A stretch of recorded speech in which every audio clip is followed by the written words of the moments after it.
Hi hello ನಮಸ್ಕಾರ ಸ್ನೇಹಿತರೆ, ಎಲ್ರಿಗೂ ನಮಸ್ಕಾರ. ಸೊ ನಾವು ಈಗ ಇವತ್ತಿನ ಒಂದು ವಿಡಿಯೋದಲ್ಲಿ ಹೊಸ ಧರ್ಮಗಳ ಉದಯ, ಇದು ಚಾಪ್ಟರ್ ನಂಬರ್ 3 ಆಗಿರುತ್ತೆ ಸ್ನೇಹಿತರೆ.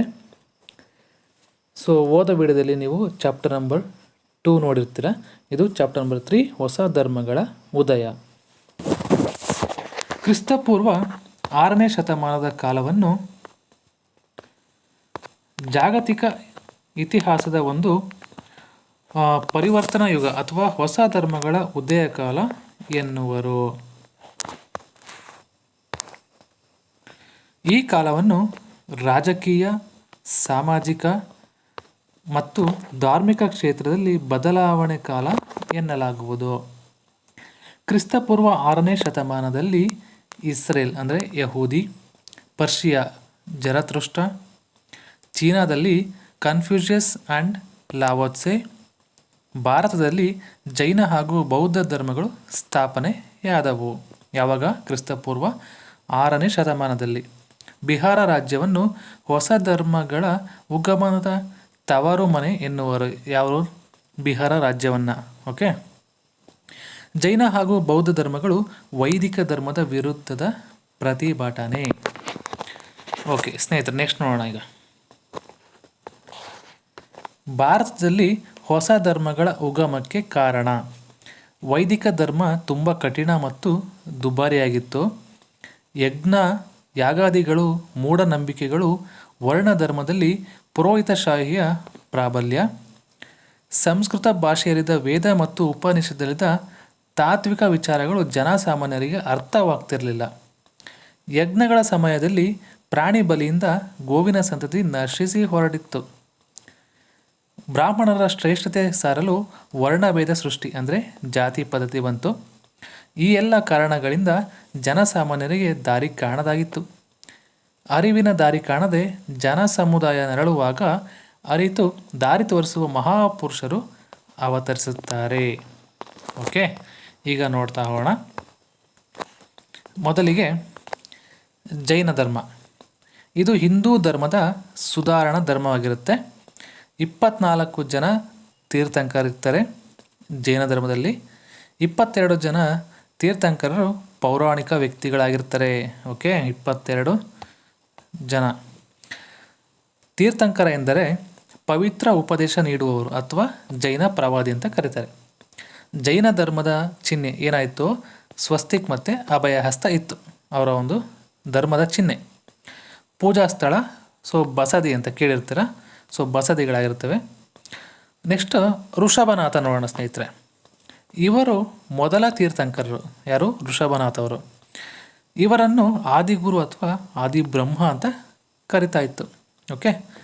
ತಂದೆ ನಾಭಿರಾಜ, ತಾಯಿ ಮರುದೇವಿ ಅಂತ, ಮಕ್ಕಳು ಭರತ ಮತ್ತು ಬಾಹುಬಲಿ ಆಗಿರ್ತಾರೆ.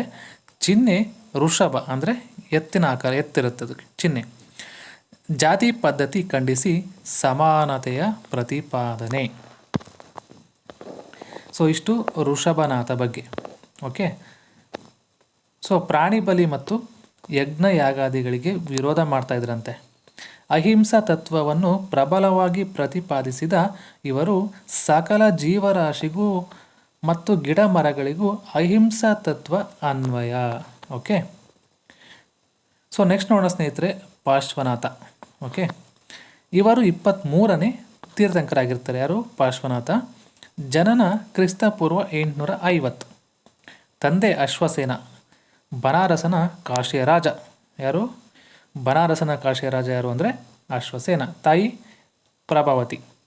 30ನೇ ವಯಸ್ಸಿನಲ್ಲಿ ಸಂಸಾರ ತ್ಯಜಿಸಿ ತಪಸ್ಸು ಆಚರಿಸಿ ಕೇವಲ ಜ್ಞಾನವನ್ನು ಪಡೆದುಕೊಂಡ್ರಂತೆ. ಪ್ರೊಫೆಸರ್ ಜಾಕೋಬಿ ಅವರ ಪ್ರಕಾರ ಪಾರ್ಶ್ವನಾಥ ಅವರೇ ಜೈನ ಧರ್ಮದ ಸ್ಥಾಪಕರಾಗಿರ್ತಾರೆ. ಚಿಹ್ನೆ ಬಂದವ್ರದ್ದು ಸರ್ಪ ಆಗಿರುತ್ತೆ ಸ್ನೇಹಿತರೆ.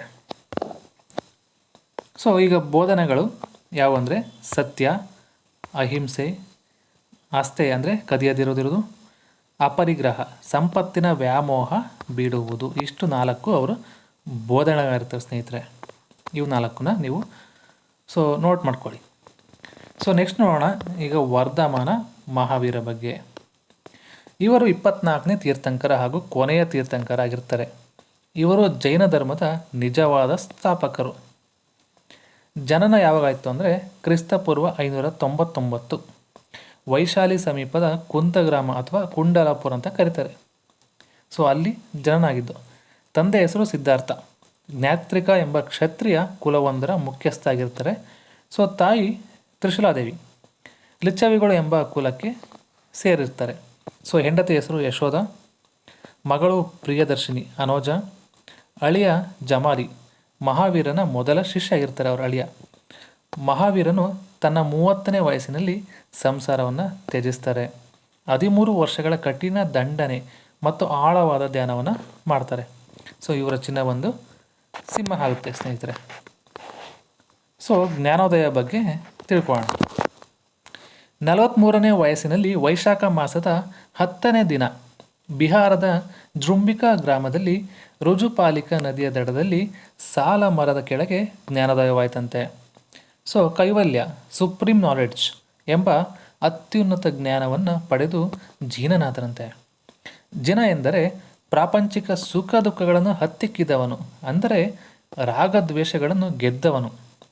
ಸೊ ಇಂದ್ರಿಯ ನಿಗ್ರಹಿಸಿದವನು ಅಂತ ಹೇಳ್ತಾರೆ. ಮಹಾವೀರನು 30 ವರ್ಷಗಳ ಕಾಲ ರಾಜಗೃಹ ಚಂಪ, ಅಂಗ, ಮಗಧ, ಮಿಥಿಲ, ಕೋಸಲ ರಾಜ್ಯಗಳಲ್ಲಿ ಸುತ್ತಾಡಿ ಧರ್ಮವನ್ನು ಪ್ರಚಾರ ಮಾಡ್ತಾರೆ. ಸೊ ನೆಕ್ಸ್ಟ್ ನಿರ್ವಾಣ ಬಗ್ಗೆ ನೋಡೋಣ ಸ್ನೇಹಿತರೆ. ಸೊ ಬಿಫೋರ್ ಕ್ರಿಸ್ಟ್ 527 ರಾಜಗೃಹ ಸಮೀಪದ ಪಾವ 72ನೇ ವಯಸ್ಸಿನಲ್ಲಿ ನಿಧನ ಆಗ್ತಾರೆ. ನಿರ್ವಾಣ ಹೊಂದಿದಾಗ 1400 ಜನ ಶಿಷ್ಯರಿರ್ತಾರೆ ಅವರಿಗೆ. 11 ಜನ ಪ್ರೀತಿಯ ಶಿಷ್ಯರನ್ನು ಗಣಾಧರರು ಎನ್ನುವರು. ಸೊ ಮಹಾವೀರನ ಬೋಧನೆಗಳು, ಓಕೆ, ಅವರ ಬೋಧನೆಗಳು ನೋಡ್ತಾ ಹೋಗೋಣ ಸ್ನೇಹಿತರೆ. ಪಂಚಶೀಲ ತತ್ವಗಳು ಯಾವ್ಯಾವು? ಸತ್ಯ, ಅಹಿಂಸೆ, ಅಷ್ಟೇ ಆಗಲೇ ನೋಡಿದ್ವಲ್ಲ, ಕದಿಯದಿರುವುದು, ಅಪರಿಗ್ರಹ, ಸಂಪತ್ತಿನ ವ್ಯಾಮೋಹನ ಬಿಡುವುದು, ಬ್ರಹ್ಮಚರ್ಯ, ಇಂದ್ರಿಯ ನಿಗ್ರಹಿಸಿ ಶುದ್ಧ ಜೀವನ ನಡೆಸುವುದು. ಮಹಾವೀರ ಪುನರ್ಜನ್ಮದಲ್ಲಿ ನಂಬಿಕೆ ಹೊಂದಿದ್ರಂತೆ. ಮೋಕ್ಷ ಸಾಧನೆಗೆ ಮಹಾವೀರ ಬೋಧಿಸಿದ ತ್ರಿರತ್ನಗಳು ಯಾವ್ಯಾವು ಅಂತ ಇಲ್ಲಿ ನೋಡೋಣ. ಸೊ ಸ್ನೇಹಿತರೆ, ಈ ವಿಡಿಯೋ ನೋಡ್ತಾ ನೀವು ಹಾಗೆ ನಿಮ್ಮ ನೋಟ್ಸಲ್ಲಿ ಕೂಡ ಇದನ್ನು ನೋಟ್ ಮಾಡ್ಕೊತ ಹೋಗಿ.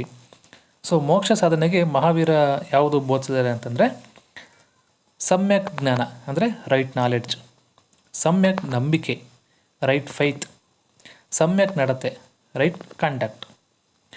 ದೇವರ ಅಸ್ತಿತ್ವವನ್ನು ಪ್ರಶ್ನಿಸಿ ದೇವರು ಸೃಷ್ಟಿಕರ್ತನೆಂಬುದನ್ನು ಒಪ್ಪಲಿಲ್ಲಂತೆ. ಬ್ರಾಹ್ಮಣರ ಮತ್ತು ವೇದಗಳ ಪ್ರಭುತ್ವ ಖಂಡಿಸಿದರು. ಸೊ ಈಗ ಧರ್ಮ ಪ್ರಸಾರ ಅಂದರೆ ಸ್ಪ್ರೆಡ್ ಆಫ್ ಜೈನಿಸಮ್, ಯಾವ ರೀತಿ ಅವರು ಧರ್ಮವನ್ನು ಪ್ರಸಾರ ಮಾಡಿದ್ರು ಅಂತ.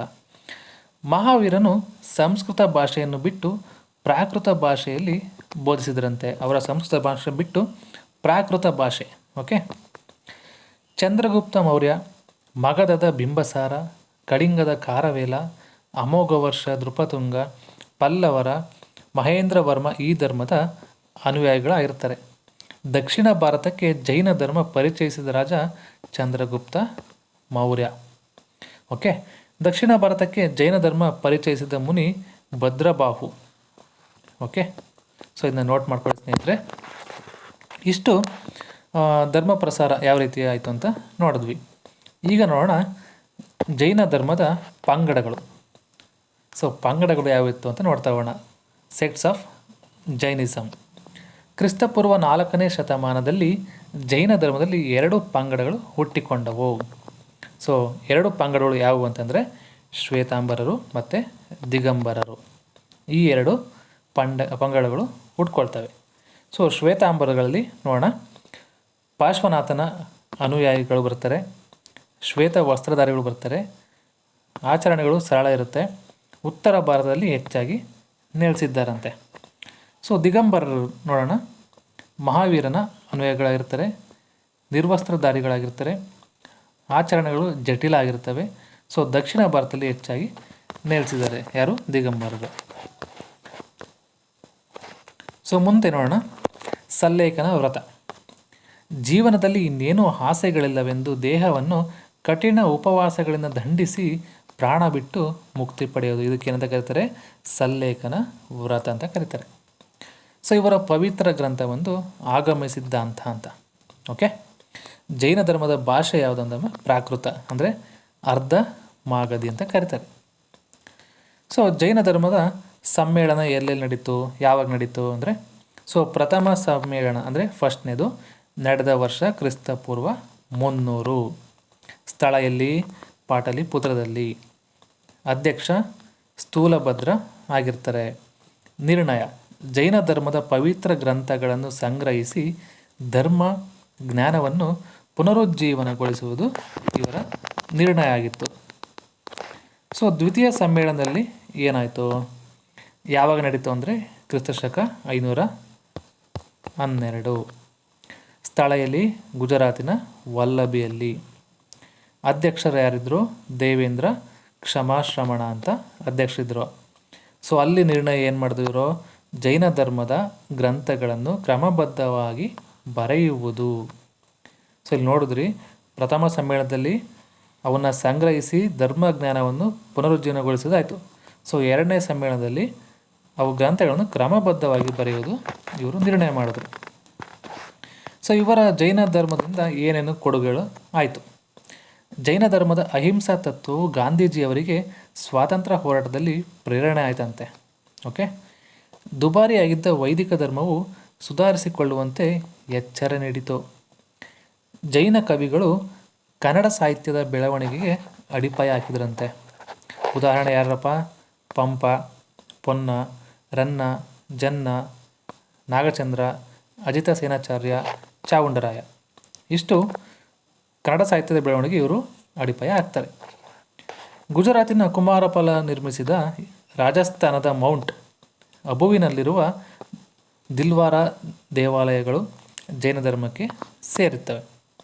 ಅಜಂತ ಆಗಿರ್ಬೋದು, ಎಲ್ಲೋರ, ಅಮರಾವತಿ, ಉದಯಗಿರಿ, ಬಾದಾಮಿ, ಐಹೊಳೆ, ನಾಗಾರ್ಜುನ ಕೊಂಡಲಗಳಲ್ಲಿ ಜೈನ ಸ್ಮಾರಕಗಳು ಇದ್ದಾವೆ ಅಂತೆ. ಜೈನ ಧರ್ಮಕ್ಕೆ ಸಂಬಂಧಿಸಿದವೆ ಉದಯಗಿರಿ ಮತ್ತು ಹುಲಿಗುಹೆ, ಎಲ್ಲೋರ ಇಂದ್ರಸಭಾ ಗುಹೆ, ಒಡಿಸ್ಸಾದ ಹಾತಿಗುಂಪ ಗುಹೆ. ಸೊ ನೆಕ್ಸ್ಟು ಮೂಡುಬಿದ್ರೆ ಸಹಸ್ರ ಕಂಬಗಳ ಬಸದಿ ಇದೆ. ಓಕೆ, ನಮ್ಮ ಮೂಡುಬಿದ್ರಲ್ಲಿ ಕೂಡ ಇದೆ. ಜೈನರ ಕಾಶಿ, ಜೈನರ ಮೆಕ್ಕ ಅಂತ ಕರೀತಾರೆ.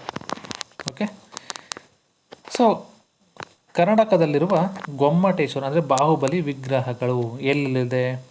ನಮ್ಮ ಶ್ರವಣ ಬೆಳಗೊಳದಲ್ಲಿದೆ. ಎಷ್ಟು ಅಡಿ ಇದೆ? 58.8 ಅಡಿ ಇದೆ. ನೆಕ್ಸ್ಟು ಕಾರ್ಕಳದಲ್ಲಿದೆ, 42 ಅಡಿ ಇದೆ. ಧರ್ಮಸ್ಥಳದಲ್ಲಿದೆ, 39 ಅಡಿ. ವೇಣೂರು 35 ಅಡಿ ಇದೆ. ಗೊಮ್ಮಟಗಿರಿಯಲ್ಲಿ 22 ಅಡಿ ಇದೆ. ಸೊ ಇದನ್ನು ನೀವು ನೋಟ್ ಮಾಡ್ಕೋಬೋದು ಸ್ನೇಹಿತರೆ. ಸೊ ಇದರಲ್ಲಿ ಅತಿ ಎತ್ತರದ ಗೊಮ್ಮಟೇಶ್ವರ ಯಾವುದು, ಬಾಹುಬಲಿ ವಿಗ್ರಹ ಎಲ್ಲಿದೆ ಅಂದರೆ ಶ್ರವಣ ಬೆಳಗೊಳದಲ್ಲಿ 58.8 ಅಡಿ. ಸೊ ಕನಿಷ್ಠ ಎತ್ತರ ಇರೋದು ಗೊಮ್ಮಟಗಿರಿಯಲ್ಲಿ 22 ಅಡಿ. ಜೈನ ಧರ್ಮದ ಅವನತಿಗೆ ಕಾರಣಗಳು. ಸೊ ಈಗ ಫೈನಲಾಗಿ ನೋಡ್ತಾ ಹೋಗೋಣ ಜೈನ ಧರ್ಮದ ಬಗ್ಗೆ. ಅವನತಿಗೆ ಏನೇನು ಕಾರಣಗಳು ಬಂತು ಅಂತ. 2 ಪಂಗಡಗಳಾಗಿ ಭಾಗವಾಗಿದ್ದು ಇದೊಂದು ಕಾರಣ. ಇದು ಪ್ರಚಾರಕ್ಕಾಗಿ ಸಂಘಗಳನ್ನು ಹೊಂದಿರೋದಿಲ್ಲ ಅಂತೆ. ಓಕೆ, ಜೈನ ಮುನಿಗಳ ಭ್ರಷ್ಟಾಚಾರ ಮತ್ತು ಅನೈತಿಕ ಜೀವನ ಇದು ಕೂಡ ಅವರ ಅವನತಿಗೆ ಕಾರಣ ಆಗುತ್ತೆ. ಸೊ ರಾಜಾಶ್ರಯ ಕಳೆದುಕೊಂಡಿದ್ದು ಇದು ಒಂದು ಕಾರಣ. ಮುಸ್ಲಿಂ ದಾಳಿಗಳು ಮಾಡ್ತಾರೆ. ಪ್ರಸ್ತುತ ಭಾರತದಲ್ಲಿರುವ ಜೈನ ಧರ್ಮೀಯರ ಸಂಖ್ಯೆ ಎಷ್ಟಪ್ಪ ಅಂದರೆ 45 ಲಕ್ಷ. ಓಕೆ, ಇಷ್ಟು ಸೊ ಜೈನ ಧರ್ಮದ ಬಗ್ಗೆ ನಾವು ತಿಳ್ಕೊಂಡ್ವಿ ಸ್ನೇಹಿತರೆ. ಈಗ ಬೌದ್ಧ ಧರ್ಮ, ಸೊ ಬುದ್ಧಿಸಮ್ ಬಗ್ಗೆ ನೋಡ್ತಾ ಹೋಗೋಣ ಸ್ನೇಹಿತರೆ. ಸೊ ಇವರ ಸ್ಥಾಪಕ ಯಾರು ಅಂದರೆ ಗೌತಮ ಬುದ್ಧ. ಇನ್ನೇನು ಗೊತ್ತೇ ಇದೆ, ಶಾಕ್ಯ ಮುನಿ, ತಥಾಗತ, ಮಹಾಜ್ಞಾನಿ ಅಂತ ಕರೀತಾರೆ. ಸೊ ಗೌತಮ ಬುದ್ಧ ಬಗ್ಗೆ ನೋಡ್ತಾ ಹೋಗೋಣ. ಸೊ ಜನನ ಎಲ್ಲಪ್ಪ ಅಂದರೆ ಕ್ರಿಸ್ತಪೂರ್ವ 567 ವೈಶಾಖ ಶುದ್ಧ ಪೂರ್ಣಿಮೆ ದಿವಸ. ಓಕೆ, ಎಲ್ಲಿ? ನೇಪಾಳದ ಕಪಿಲ ವಸ್ತುವಿನ ಲುಂಬಿನಿ ವನ ಅಂತ. ಓಕೆ, ಇದು ಸ್ಥಳ. ಮೂಲ ಹೆಸರು ಏನು? ಸಿದ್ಧಾರ್ಥ. ಓಕೆ, ತಂದೆ ಹೆಸರು ಶುದ್ಧೋಧನ. ಕಪಿಲ ವಸ್ತುವಿನ ರುಮ್ಮಿಂದೈ ಅನ್ನು ಆಳುತ್ತಿದ್ದ ಗಣ ಸಂಘದ ದೊರೆಯಾಗಿರುತ್ತಾರೆ. ಸೊ ತಾಯಿ ಹೆಸರು ಮಾಯಾದೇವಿ. ಈತ ಜನಿಸಿದ 7ನೇ ದಿನಕ್ಕೆ ಮರಣ ಹೊಂದಿದಳಂತೆ. ಓಕೆ. ಮಲತಾಯಿ ಯಾರಪ್ಪ ಅಂದರೆ ಪ್ರಜಾಪತಿ ಗೌತಮಿ ಮಾಯಾದೇವಿಯ ಸಹೋದರಿಯಾಗಿರ್ತಾರೆ. ನೇಪಾಳದ ಜ್ಯೋತಿಷಿ ಅಸಿತ ಅಂದರೆ ಅಸಿಮನು ನುಡಿದ ಭವಿಷ್ಯ ಏನಿತ್ತು ಅಂದರೆ, ಈ ಮಗು ಮುಂದೆ ಮಹಾನ್ ಸಾಮ್ರಾಟ್ ಇಲ್ಲವೇ ವಿಶ್ವವಿಖ್ಯಾತ ಧರ್ಮಗುರು ಆಗುತ್ತಾನೆ. ಓಕೆ, ನೇಪಾಳ ಜ್ಯೋತಿಷಿ ಹೇಳಿರ್ತಾರೆ. ತನ್ನ ಮಗ ಸನ್ಯಾಸಿ ಆಗದಿರಲೆಂದು ಶುದ್ಧೋಧನನು ಸಿದ್ಧಾರ್ಥನಿಗೆ ಯಾವುದೇ ದುಃಖ ದುಮ್ಮಾನಗಳ ನೆರಳು ಬೀಳದಂತೆ 3 ಅರಮನೆಗಳನ್ನು ನಿರ್ಮಿಸಿದ. ಏನಪ್ಪ ಹೆಸರುಗಳು ಅಂದರೆ ರಾಮ, ಸುರಮ, ಸಬಟ ಅಂತ ಈ ಒಂದು 3 ಅರಮನೆಗಳು. ಓಕೆ. ಹೆಂಡತಿ ಹೆಸರು ಯಶೋಧರೆ, ಸುಭದ್ರಕ, ಬಿಂಬ, ಗೋಪ ಅಂತ ಕರೀತಾರೆ. 16ನೇ ವಯಸ್ಸಿನಲ್ಲಿ ಬುದ್ಧನ ಮದುವೆ ಆಗುತ್ತೆ. 16ನೇ ವಯಸ್ಸು. ಸೊ ಮಗನ ಹೆಸರು ರಾಹುಲ, ಬಂಧನ ತೊಡಕು ಕೊಂಡಿ. ಸೊ ಮಹಾಪರಿತ್ಯಾಗ ಗ್ರೇಟ್ ರಿನೌನ್ಸಿಯೇಷನ್ ಏನಂತ ನೋಡೋಣ. ಕಾಲ ಕ್ರಿಸ್ತಪೂರ್ವ 537, 29ನೇ ವಯಸ್ಸಿನಲ್ಲಿ. ಸಂಸಾರ ತ್ಯಜಿಸಲು ಪ್ರಭಾವ ಬೀರಿದ ದೃಶ್ಯಗಳು. ಸೊ ಒಬ್ಬ ರೋಗಿ ಇರ್ತಾನೆ, ಒಬ್ಬ ವೃದ್ಧ ಆಗಿರ್ತಾನೆ, ಒಬ್ಬ ಶವಯಾತ್ರೆ, ಒಬ್ಬ ಸನ್ಯಾಸಿ. ಸೊ ಇಷ್ಟು ದೃಶ್ಯಗಳು ಅವರಿಗೆ ಸಂಸಾರ ತ್ಯಜಿಸಲು ಪ್ರಭಾವ ಬೀರಿರ್ತವೆ. ಕಂತಕ ಕುದುರೆಯನ್ನೇರಿ ತನ್ನ ಸೇವಕ ಚನನೊಂದಿಗೆ ಹೊರಟು ಗೃಹಸ್ಥ ಜೀವನ ತ್ಯಜಿಸಿ ವಿರಕ್ತ ಜೀವನವನ್ನು ಆರಂಭಿಸ್ತಾರೆ. ಸಂಸಾರ ತ್ಯಜಿಸಿದ ಸಿದ್ಧಾರ್ಥನು ರಾಜಗೃಹವನ್ನು ತಲುಪಿದ. ಸೊ ಅವರ ಮೊದಲ ಗುರು ಯಾರು? ಆಲಾರ ಕಲಾಮ. ಈತ ಕೇವಲ ವೈದಿಕ ಧರ್ಮವನ್ನು ಬೋಧಿಸಿದ. ಎರಡನೇ ಗುರು ಯಾರು? ರುದ್ರಕರಾಮ ಪುತ್ರ. ಈತನಿಂದ ಕಠಿಣ ದೇಹ ದಂಡನೆ ಮತ್ತು ತಪಸ್ಸು ಮಾಡುವುದನ್ನು ಕಲಿತ. ಆದರೆ ಜ್ಞಾನ ಮಾತ್ರ ದೊರೆಯಲಿಲ್ಲ. ಸೊ ಅವರಿಗೆ ಜ್ಞಾನೋದಯ ಎಲ್ಲಾಯಿತು? ಎನ್ಲೈಟ್ಮೆಂಟ್ ಅಂತ ಕರೀತಾರೆ. ಸೊ ಕಾಲ ಕ್ರಿಸ್ತಪೂರ್ವ 532, 35ನೇ ವಯಸ್ಸಲ್ಲಿ ಆಗುತ್ತೆ.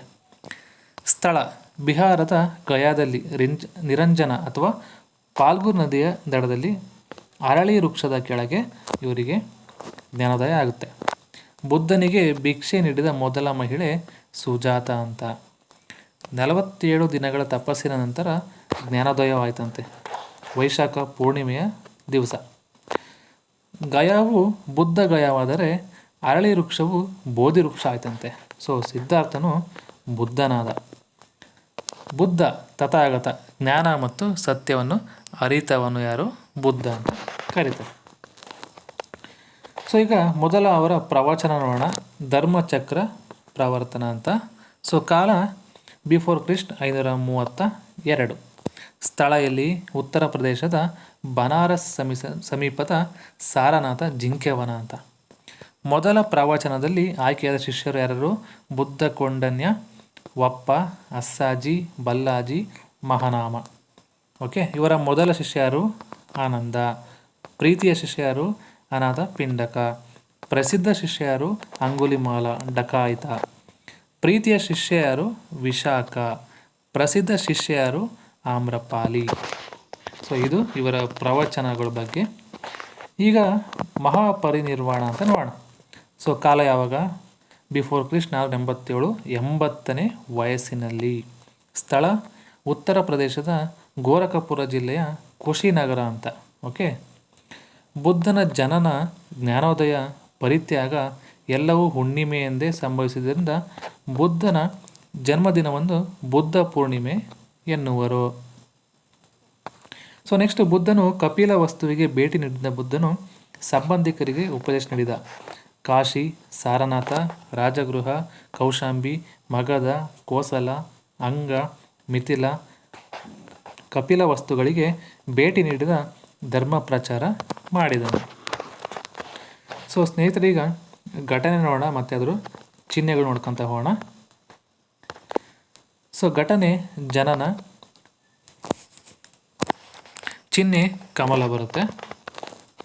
ಓಕೆ. ಮಹಾಪರಿತ್ಯಾಗ, ಅದ್ರ ಚಿಹ್ನೆ ಕುದುರೆ ಕಂತಕ ಅಂತ. ಜ್ಞಾನೋದಯ ಎಲ್ಲಾಯಿತು? ಬೋಧಿ ವೃಕ್ಷದಾಗಾಯಿತು. ಧರ್ಮಚಕ್ರ ಪ್ರವರ್ತನ, ಧರ್ಮಚಕ್ರ ಚಿಹ್ನೆ 8 ಅರಗಳು. ಮಹಾಪರಿನಿರ್ವಾಣ, ಸೊ ಅದ್ರ ಚಿಹ್ನೆ ಬಂದು ಸ್ತೂಪ ಅಂತ ಸ್ನೇಹಿತರೆ. ಸೊ ಮುಂದೆ ನೋಡೋಣ. ಬುದ್ಧನ ಜನ್ಮರಾಶಿ ಯಾವುದು? ವೃಷಭ. ಓಕೆ. ಬುದ್ಧನ ಬೋಧನೆಗಳು. ಸೊ ಅದರಲ್ಲಿ 3 ವಿಧ ಬರ್ತವೆ ಸ್ನೇಹಿತರೆ. ಸೊ ಅದರಲ್ಲಿ ಮೊದಲನೇದು ಮೂಲ ತತ್ವಗಳು: ಅಹಿಂಸೆ, ಸತ್ಯ, ಅಸ್ಥೇಯ ಕದಿಯದಿರುವುದು, ಬ್ರಹ್ಮಚರ್ಯ ಅಂದರೆ ಪಾವಿತ್ರತೆ.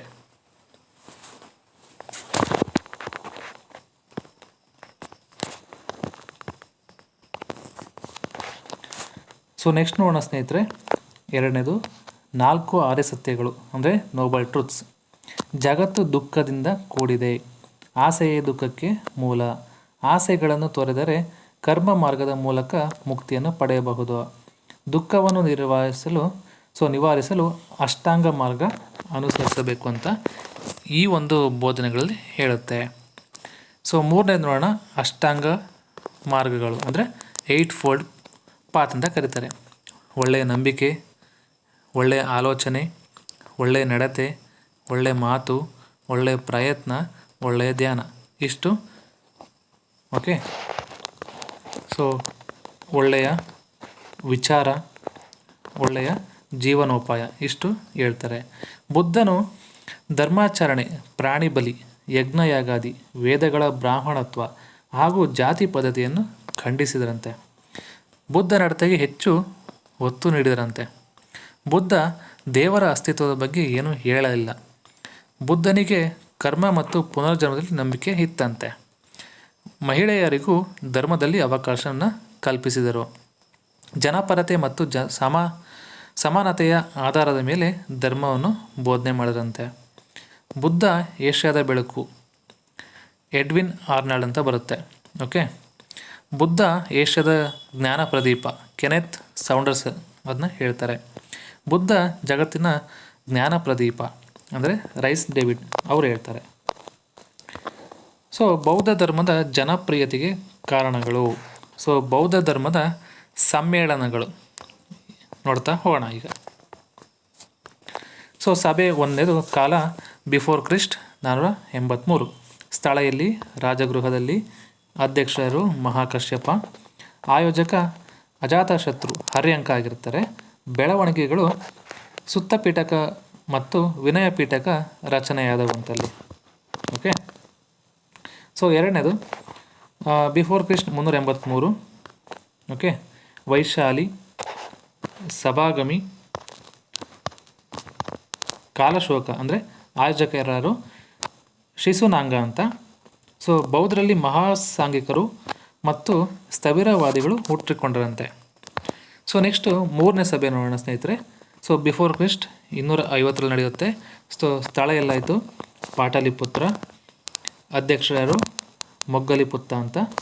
ಸೊ ಆಯೋಜಕರು ಯಾರು? ಅಶೋಕ ಅಂದರೆ ಮೌರ್ಯವರು. ಸೊ ಅಲ್ಲಿ ಏನು ಬೆಳವಣಿಗೆ ಆಯಿತು ಅಂತಂದರೆ ಅಭಿಧಮ್ಮ ಪಿಟಕ ರಚನೆ ಆಯಿತು ಅಂತ ಹೇಳ್ತಾರೆ. ಓಕೆ. ಇದು ಮೂರನೇದಾಯಿತು ಸ್ನೇಹಿತರೆ. ಈಗ ನಾಲ್ಕನೇದು ನೋಡೋಣ. ಸೊ AD 100ರಲ್ಲಿ ಏನಾಗುತ್ತೆ ಅಂದರೆ ಎಲ್ಲಿ ನಡೀತು? ಕುಂಡಲವನದಲ್ಲಿ. ಸೊ ವಸುಮಿತ್ರ ಅದರ ಆಯೋಜಕರು ಬಂದು ಕನಿಷ್ಕ, ಕುಶಾಣರು ಅಂತ ಹೇಳ್ತಾರೆ. ಅಲ್ಲೇನಾಯಿತು? ಧರ್ಮವು ಹೀನಯಾನ ಮತ್ತು ಮಹಾಯಾನ ಪಂಗಡಗಳ ವಿಭಜನೆ ಆಯಿತು. ಓಕೆ. ಸೊ ನೆಕ್ಸ್ಟ್ ಐದನೇದು AD 643ಯಲ್ಲಿ ಏನಾಯಿತು? ಎಲ್ಲಿ ನಡೀತು ಅಂದರೆ ಕನೌಜಲ್ಲಿ. ಹುಯೇನ್ ಸಾಂಗ್ ಅಂತ ಬರುತ್ತೆ. ಸೊ ಆಯೋಜಕರು ಬಂದು ಹರ್ಷವರ್ಧನ. ಸೊ ಅಲ್ಲೇನಾಯಿತು? ಸಮ್ಮೇಳನ 23 ದಿನ ನಡೀತಂತೆ. ಓಕೆ. ಬೌದ್ಧ ಧರ್ಮವು ಸರಳವಾಗಿದ್ದು ಶ್ರೀಸಾಮಾನ್ಯರಿಗೆ ಅರ್ಥವಾಗ್ತಿತ್ತಂತೆ. ಪಾಲಿ ಭಾಷೆಯಲ್ಲಿ ಬೋಧನೆ ಮಾಡಿದ್ದರಿಂದ ತತ್ವಗಳು ಸರಳವಾಗಿ ಅರ್ಥವಾದವು. ಹಿಂದೂ ಧರ್ಮದಂತೆ ಈ ಧರ್ಮದಲ್ಲಿ ಭೇದ ಭಾವಗಳೆಲ್ಲ ಸಮಾನತೆ ಇತ್ತು. ಇದೊಂದು ಉದಾರ ಧರ್ಮವಾಗಿದ್ದು ಇದಕ್ಕೆ ಪ್ರತಿರೋಧ ಒಡ್ಡುವ ಇನ್ನೊಂದು ಧರ್ಮವಿರಲಿಲ್ಲಂತೆ. ಬುದ್ಧನ ಆಕರ್ಷಕ ವ್ಯಕ್ತಿತ್ವ. ಅಶೋಕ, ಕನಿಷ್ಕ, ಬಿಂಬಸಾರ, ಅಜಾತಶತ್ರು, ಶಾಕ್ಯರು ಹಾಗೂ ಶಾತವಾಹನರು ಈ ಧರ್ಮಕ್ಕೆ ರಾಜಾಶ್ರಯ ನೀಡಿದ್ದರಂತೆ. ಹರ್ಷವರ್ಧನನು ನಲಂದಾ ವಿವಿಯನ್ನು ಪೋಷಿಸಿ ಬೆಳೆಸಿದ. ಇದು ಮಧ್ಯ ಏಷ್ಯಾ, ಆಗ್ನೇಯ ಏಷ್ಯಾಗಳಲ್ಲಿ ಧರ್ಮ ಪ್ರಚಾರ ಮಾಡಿದರು. ಗ್ರೀಕ್ ಅರಸ ಮಿನಾಂಡರ್ ಧರ್ಮ ಪ್ರಚಾರಕ್ಕೆ ಶ್ರಮ ಕೈಗೊಂಡ್ರಂತೆ. ಯಾರು? ಗ್ರೀಕ್ ಅರಸ. ಸೊ ಈಗ ಪಂಗಡಗಳು ನೋಡೋಣ. ಹೀನಯಾನ ಅಂತ ಕರೀತಾರೆ ಮತ್ತು ಮಹಾಯಾನ ಅಂತ ಕರೀತಾರೆ. ಧರ್ಮದಲ್ಲಿ ಯಾವುದೇ ಬದಲಾವಣೆ ಬೇಡ ಎಂದು ವಾದ, ಬದಲಾವಣೆ ಬೇಕು ಎಂದು ಮಹಾಯಾನರು ಹೇಳ್ತಾರೆ. ಬುದ್ಧ ಶ್ರೇಷ್ಠ ವ್ಯಕ್ತಿ ಎಂದು ಬೋಧನೆ ಮಾಡ್ತಾರೆ. ಬುದ್ಧ ದೇವರು ಎಂದು ಬೋಧನೆ ಮಾಡ್ತಾರೆ. ಯಾರು? ಮಹಾಯಾನವರು. ಸೊ ಮೊದಲಿಗೆ ಇಲ್ಲಿ ಬುದ್ಧನ ಪಾದ ಮತ್ತು ಕಣ್ಣಿನ ಚಿಹ್ನೆಗಳನ್ನು ಪೂಜಿಸ್ತಾರಂತೆ. ಇವರು ಬುದ್ಧನ ಮೂರ್ತಿಯನ್ನೇ ಪೂಜಿಸ್ತಾರಂತೆ. ಇಲ್ಲಿ ಭಾಷೆ ಪಾಲಿ ಆಗಿರುತ್ತೆ, ಇಲ್ಲಿ ಭಾಷೆ ಸಂಸ್ಕೃತ ಆಗಿರುತ್ತೆ. ಸೊ ಇಲ್ಲಿ ಭಾಷೆ ಅನುಯಾಯಿ ಅಶೋಕ ಆಗಿರ್ತಾರೆ, ಇಲ್ಲಿ ಅನುಯಾಯಿ ಕನಿಷ್ಕ ಆಗಿರ್ತಾರೆ. ಸೊ ಇವರ ಮೊದಲ ಗ್ರಂಥ ಮಹಾವಸ್ತು, ಇವರ ಮೊದಲ ಗ್ರಂಥ ಲಲಿತ ವಿಸ್ತಾರ. ಸೊ ಇವು ಎರಡು ಪಂಗಡಗಳಾಗಿರ್ತವೆ, ಹೀನಯಾನ ಮತ್ತು ಮಹಾಯಾನ ಅಂತ. ಸೊ ವಜ್ರಯಾನ ಪಂಗಡ. ವಜ್ರ ಎಂಬ ಚಮತ್ಕಾರದ ಶಕ್ತಿಯಿಂದ ಮೋಕ್ಷ ದೊರೆಯುತ್ತದೆ ಎಂದು ಪ್ರತಿಪಾದನೆ ಮಾಡ್ತಾರೆ. ಸೊ ಪ್ರಮುಖ ದೈವ ತೇರಸ್ ಅಂತ. ಮೊದಲ ಗ್ರಂಥ ಮಂಜುಶ್ರೀ ಮೂಲಕಲ್ಪ ಅಂತ. ಓಕೆ, ಬೆಂಗಾಳ, ಬಿಹಾರ, ಸಿಕ್ಕಿಂ, ಭೂತಾನ್ ಮತ್ತು ಟಿಬೇಟ್ಗಳಲ್ಲಿ ಜನಪ್ರಿಯವಾಗಿದೆ ಅಂತೆ. ವಜ್ರಯಾನ ಪಂಥದ ಮೂಲ ಕೇಂದ್ರ ವಿಕ್ರಮಶಿಲಾ ವಿವಿಯಾಗಿರುತ್ತೆ. ಸ್ಥಳ ಎಲ್ಲಿದೆ? ಬಿಹಾರದ ಬಾಗಲಪುರ. ಸ್ಥಾಪಕ ಯಾರು? ಧರ್ಮಪಾಲ. ಸೊ ಬೌದ್ಧ ಧರ್ಮದ ತ್ರಿಶೂಲ ರೂಪದ ಮಂತ್ರ ಬುದ್ಧಂ ಶರಣಂ ಗಚ್ಚಾಮಿ, ಬುದ್ಧನಲ್ಲಿ ಆಶ್ರಯವನ್ನು ಅರಸುತ್ತೇನೆ. ಧರ್ಮಂ ಶರಣಂ ಗಚ್ಚಾಮಿ, ಧರ್ಮದಲ್ಲಿ ಆಶ್ರಯವನ್ನು ಅರಸುತ್ತೇನೆ. ಸಂಘಂ ಶರಣಂ ಗಚ್ಚಾಮಿ, ಸಂಘದಲ್ಲಿ ಆಶ್ರಯವನ್ನು ಅರಸುತ್ತೇನೆ. ಸೊ ಇವು ಮೂರು ಬೌದ್ಧ ಧರ್ಮದ ತ್ರಿಶೂಲ ರೂಪದ ಮಂತ್ರಗಳು. ಓಕೆ, ಸೊ ಈಗ ತ್ರಿಪೀಠಕಗಳು ನೋಡೋಣ.